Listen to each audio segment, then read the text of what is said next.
Today, on Erev Yom Kippur, we prepare ourselves to open and use a gift that Hashem gives to us.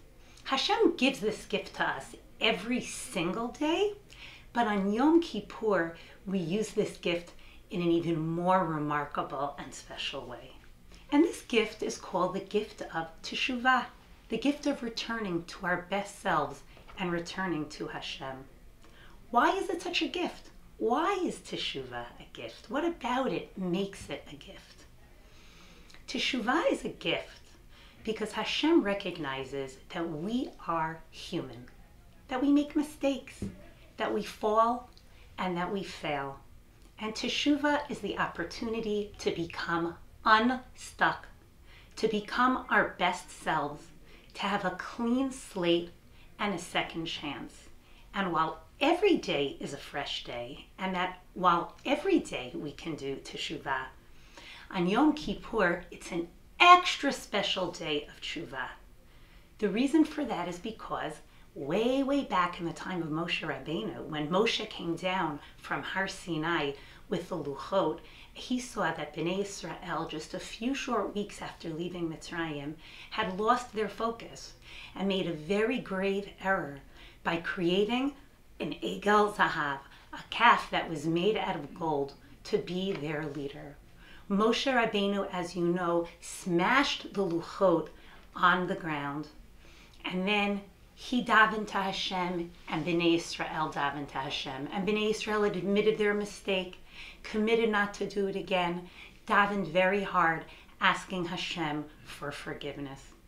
Moshe Rabbeinu went back up on Har Sinai on Rosh Chodesh Elul, and 40 days later, on Yom Kippur, Moshe Rabbeinu came down with a new Luchot, and that was when Hashem forgave the Jewish people. So while every day is a fresh day and a day for fresh opportunities to grow and change and become better, Yom Kippur has remained forever in our history, the special day when we try so hard to use this beautiful, beautiful gift of Tshuva that Hashem has given us to the best of our ability. So on Yom Kippur, it's our mission to be very Hashem focused, to be God focused, to remember that our thoughts and our behaviors and our actions every single day are meant to bring more holiness, more kedusha, to fill the world with more goodness. That each and every day, by keeping Hashem as our focus and what He wants from us and what the Torah wants from us in terms of our behavior, we can make the most of every single day. And on Yom Kippur, we'll be saying, Avinu Malkeinu. Hashem is first like a parent to us and loves us and is waiting for us to take that first tiny step forward in our growth, and is going to lovingly help us along the way. And Hashem is also Malkeinu, is also our King, and Hashem sets the rules and helps us figure out the best way by following these rules that we could live a life that's focused on Hashem and goodness and Kedusha. But we don't just walk into Yom Kippur and say, okay, I'm here. We have to get ourselves ready to use this gift, ready to open the gift. And we have been since Rosh Hashanah, and even prior to that in the month of Elul, we've been preparing ourselves. We're preparing ourselves on the one hand to come to our loving parent, the Avinu, and at the same time realizing with awe, the Malkeinu, how much work we have ahead of us to do. So this day, Erev Yom Kippur, when we prepare, is actually a kind of a Yom Tov day, and we do a lot of special things today in honor of that day. For example, many families have the custom to do kaparot on this day. We give extra tzedakah on this day. We try to do as many mitzvot as we can. And Hashem lovingly says to us, eat a lot of extra on this day. It's even a special mitzvah for you to eat today. You're going to be rewarded by eating today. We eat a special meal later in the day, a Yom Tov meal, since we don't eat a Yom Tov meal on Yom Kippur itself. And we really try to prepare ourselves not only physically by showering and getting dressed for Yom Tov later today, but to really prepare our minds and our hearts and to look inside of us and say, how can I take my first step to change and to grow, to remember that Hashem, Hu HaElokim, that Hashem is my God and should be the center of my life and guide me in my actions, my thoughts, and my behaviors. I want to share a story with you now about when Am Yisrael, when the Jewish people had really lost focus of Hashem being the center and had really lost focus about how to act, so much so to the point that they were actually worshiping Avodah Zarah. So many of them were worshiping Avodah Zarah. At this time, Am Yisrael was divided into 10 tribes and 2 tribes. And there was a king named Achav, who was a king of the 10 tribes of Israel. And Achav was a very evil man. And believe it or not, he was still the leader of our people. He married a woman named Izebel, who was a princess from Sidon, from Phoenicia, and he was very excited to adopt the special Avodah Zarah that they used in her country and teach it to the Jewish people. And that Avodah Zarah was called the Baal worship, and it was a very inappropriate way to serve Avodah Zarah. It even involved hurting people. He also introduced another Avodah Zarah into Israel called Asherah, which had to do with a tree. And many people, so many people, most of the people in the Jewish nation at this time were worshiping the Baal, were worshiping Avodah Zarah, and they even had fake Nevi'im, fake prophets that made believe that they were leaders for Hashem to help people serve the Baal and serve the Asherah. People were so misguided, they didn't even realize how misguided they were in their behavior. And at this time, a famous Navi that we sing about at the Pesach Seder, Eliyahu Hanavi, felt that something very radical needed to be done to help bring the people back on track. Eliyahu Hanavi said to Achav, there is not going to be rain in the land for a while now, because so many of the people are following your evil ways, and they need to do Tshuva. They need to realize that Hashem is God. And so it was that there was no rain. And it continued to get worse and worse and worse. And now we're going to fast forward 3 years. You can imagine that even finding grass for the animals to eat was becoming a challenge. People were very, very hungry. And Hashem told Eliyahu that it was time for him to go meet Achav again. And let's look inside the Navi in Sefer Melachim and see exactly what happened next. When Eliyahu approached Achav at this time, he said, Achav said to Eliyahu, "Oh, I see, here comes the troublemaker, Eliyahu." And Eliyahu says to Achav, "I'm not the one that has brought trouble to Israel. You are the one, Achav, who has brought trouble, because you're misguiding everybody and teaching them to act in the wrong ways." And listen to what Eliyahu tells Achav that he would like him to do. He says, "Achav, please gather together the Jewish people, all of these 10 tribes, to a mountain called Har Carmel. And I also want you to bring the 450 Nevi'im, the prophets of the Baal, and the 450 Nevi'im of the Asherah that you and Izebel, your wife, take such good care of and feed royally at the table. And I want you to bring them to Har Carmel so that we can see once and for all who the real God is." And so Achav gathers all the people to Har Carmel. And there is Eliyahu on the mountain speaking to the people. And you'll hear the word Pesach here, because Pesach means to pass over and jump. Eliyahu says, "Ad matai atem poschim? Ad matai atem poschim? Till when are you going to be jumping? Shtei hasiifim. Im Hashem hu ha'elokim, l'chu acharav." If Hashem is really the king, go after him. Ve'im ha'Baal, but if the Baal, if this idol is really God, l'chu acharav, go after him. And the nation stood there at the mountain, and they didn't answer. And Yoshua continued, and Yoshua said to them, I myself seem to be the only Navi that's left for God. Look how there are 450 Nevi'im here, prophets here for the Baal. This is what we're going to do. There's going to be a showdown. We are going to take 2 cows, 2 bulls, and we are each going to cut up our bull and take turns laying it out. And whichever one has a fire come down to consume it will be the real God. That will be how we know who the real God is. So I'd like to look inside the Navi now and share with you a midrash that's going to help us understand exactly what was happening here. By the way, obviously, Eliyahu said to the people, there's going to be no fire from down below. So we're really asking for a miracle here. We're going to see where the fire is going to come down from Shamayim, and everybody's going to get to call out to their God, and we're going to see which God answers. The nation agreed. They said, Tov hadavar. So they want to see who the real God is. They're so confused. They're so misguided.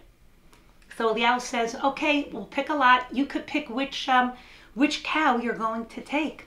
And you're many more than me. You're the majority. So you guys get to go first. And then I want to remind you, we've spoken about this before, that sometimes in a midrash, rather than looking at it literally, we want to look for the message that the midrash is trying to teach us. And listen to this next pasuk. Vayikchu et hapar, and they took the cow, asher natan lahem, that he gave to them, vaya'asu, and they prepared this cow. They cut it up and they laid it down, and you're going to see soon they're going to start praying to see if the Baal is going to come down with a fire and consume this cow. But the question that the Midrash is looking at is, why does it say Vayikchu et hapar asher natan lahem? And they took the cow that Eliyahu gave to them. If they had 2 cows and they pick lotteries, why didn't they just take their own cow? The Midrash explains to us that these 2 cows were actually twins. They were in the same uterus together. They grew up in the same pen together. They pastured together. These 2 cows were really quite identical. And when the lottery was chosen where each cow would go, cow number 2, who was going to have to go to the Baal, think about the message here. He says, Eliyahu. Now again, we're not talking about a cow actually speaking here. We're talking about a message to learn from this cow. He says, Eliyahu, I'm not budging. I'm not going to make myself part of the Baal. I want to be Mekadesh Shem Hashem. I want to bring holiness to this world by showing who God really is. I refuse to go and be a part of this and go with those people that are idol worshiping and doing evil things. I am not budging. And according to the Midrash, these Nevi'im come to take their cow, to take their bull, to cut it up, and this bull is keeping his feet stuck in the ground and he won't budge, and they can't budge him. And Eliyahu has to say to the cow, listen, you too are being Mekadesh Shem Shamayim. You too are bringing the honor of God into the world and the centrality of God into the world. One cow is getting to do it by he's going to be consumed by the fire to Hashem. But you too, cow, are going to be showing the truth of Hashem by not being consumed. So you're doing it, but just in a different way. And the cow's response is, but I don't want to do it in a less than ideal kind of way. I really want to bring so much Kedusha into this world. Need be, you'll have to move me because I'm not going to willingly walk there. And the Midrash explains that that's why the Pasuk says, Asher Natan Lahem, that Eliyahu actually had to take this cow and hand it to them. And we'll get back to that cow later. We're going to go back into the Psukim now and see what happened. So, the Nevi'ei HaBaal, the people that believe that the Baal is God, take this par, take this cow, and they cut it up and they lay it out without fire, and they start calling out to the Avodah Zarah, and they say, Baal, Baal, please answer us, Baal, come take your korban, Baal. And they're calling out all morning long, from the morning, the Ad HaTzaharayim, until the afternoon. And the Baal is obviously not answering them. obviously there's no sound. And they start dancing on the Mizbeach and moving around and saying, Baal, Baal, please, please answer us. And the afternoon comes and still nothing happened. So then Eliyahu says to them, maybe you need to call out a little louder. Maybe your voices aren't loud enough. Maybe your God, the Baal, is having a conversation with somebody right now. Maybe he went out on a little journey or to war. Maybe he's taking a little nap and he has to wake up. Maybe that's why he hasn't answered you. And the people start calling out in an even louder voice and they're yelling, Baal, Baal. And many of them even take swords and start cutting their skin and making themselves bleed. And the afternoon continues and absolutely nothing happens, because as you know, the Baal wasn't a real God. Ein oneh. There was nobody to answer. There was no response. And then later in the afternoon, Yehoshua says, Eliyahu says, everybody, please come here. And he takes 12 stones, sets up a Mizbeach, and you could imagine the number 12 makes us think about the 12 Shvatim, the 12 tribes of Israel. And he puts the Avanim together, he builds a Mizbeach, and then he builds a pit around the Mizbeach because he wants to make this miracle look even bigger. He sets out the trees, he cuts up the cow, the bull, he puts it on top of the trees, and he asks the people to please fill up 4 pitchers of water. Please bring the pitchers to me. And he pours the pitchers of water into the pit. Please bring another round of pitchers.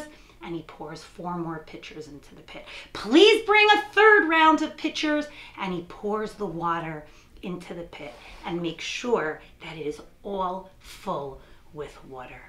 And then when it was the time Ba'alot HaMincha, Eliyahu stands forward and says, Hashem of Abraham, Yitzchak, and Yisrael, please let the people know that you are God. Aneni Hashem, Aneni, please Hashem, please answer me, v'yeid'u ha'am hazeh, so that this nation, because they were so misguided, will know ki ata hu ha'elokim, that you are God. Please Hashem. And suddenly a fire came down from Shamayim and ate up consumed the cow and the trees and the stones and the mayim and the dirt and everything that was there. And when the nation witnessed this, they all fell down on their faces and they said, Hashem hu ha'elokim. Hashem hu ha'elokim. And you know that we're going to say these words at the end of Ne'ilah on Yom Kippur. Hashem hu ha'elokim. Hashem hu ha'elokim. The people had clarity. They had the message. It was clear to them that Hashem is our God. And soon afterwards, the drought was able to be lifted and the water was able to come again. Food was able to grow, etc. I want to talk about 2 messages from this story that I think relate to all of us on Erev Yom Kippur. One is the fact that even after the Jewish people had moved so far away from a God-focused life and had become so entrenched in their ways that were so misguided, they were able to come back. They had a fresh opportunity to recognize who Hashem was, as do we, especially on Yom Kippur, but every single day. That no matter how many mistakes we have made, there's always hope and there's always a possibility for change. Eliyahu felt it was necessary to do something very big and miraculous to help the people during his time recognize that hope and that opportunity for change. And hopefully we, today, tomorrow, and every day, can be encouraged by our opportunities to grow and to change as well. The bull, the cow in that midrash, also really inspires me, because I think that even that cow really wanted to be Mekadesh Shem Hashem. That cow, so to speak, really wanted to bring as much godliness in the best possible way into the world.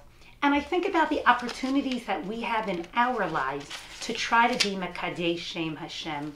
That if we go to a ball game, or we go to a museum, or we're in a supermarket, are we acting in an extra respectful way? Let's try to be Mekadesh Shem Hashem. When we invite a child to sit next to us at a table at lunch, we too are being Mekadesh Shem Hashem. By filling every empty space, every halal with Kedusha, we are bringing Kiddush Hashem into the world. Every time we say a kind word to another person, we are bringing Kedusha into the world. We are being Mekadesh Shem Hashem.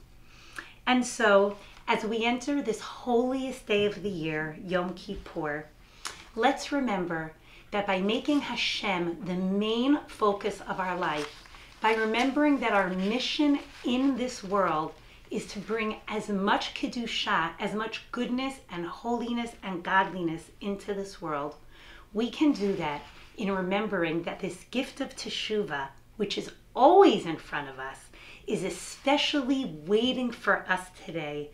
And let's open up this gift that's waiting there for us and maximize on this day.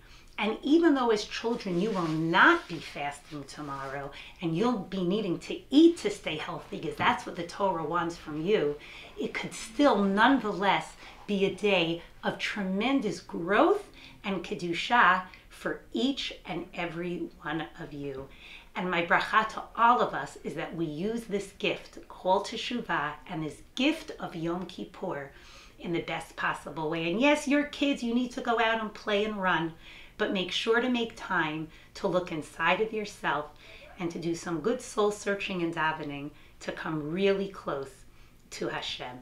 If you click on the other link, you will see that I have listed 3 categories of activities that you could take part of today in preparing for Yom Kippur. Every person's different, every style's different. You obviously can't get all of these done today, but I tried to include as many ideas as possible so you could try to pick at least one from each category. The 3 categories that I've included are things we could do around the house today to prepare for a meaningful Yom Kippur, ways that I can reach out to others to prepare for a meaningful Yom Kippur, and ways that I could look inside of myself in my own growth. So if you click on that link, there'll be lots of ideas. You could either read them yourself or have an adult read them to you. You could print them out and choose which ones. You can cut them up and choose which ones you're going to try to do today to make this Erev Yom Kippur, this special day infused with special Kedusha, almost like a Yom Tov itself, and make the most of it so that we can prepare for Yom Kippur, and that as the day enters tonight and we walk to shul for Kol Nidre, we'll be ready to open up this special gift that's waiting there for us. Wishing everybody a Gemar Chatima Tova and a Shana